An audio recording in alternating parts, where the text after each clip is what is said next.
The characteristic polycystic ovarian syndrome occurs when a state of anovulation persists for a sufficient length of time.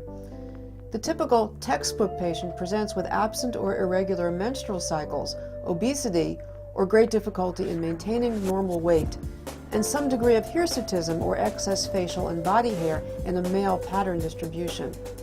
There is often a characteristic hormonal pattern, commonly referred to as a hormonal imbalance, and a typical ultrasonographic picture of the ovaries, consisting of enlarged ovaries with an increased number of follicles, often in a string of beads-like pattern.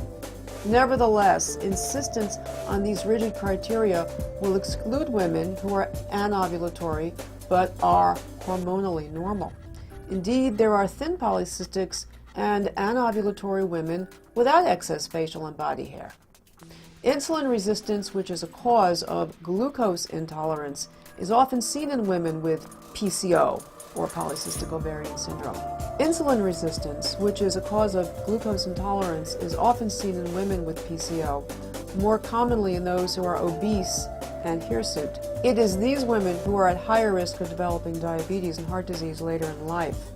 Treatment of these patients with insulin-sensitizing medication, such as metformin, along with weight loss, may help reduce the risk of long-term health consequences, and in addition, ovulation may occur and pregnancy can result. Women desiring pregnancy who do not conceive with this treatment may be offered other hormonal treatments, such as clomiphene citrate tablets or injectable gonadotropins.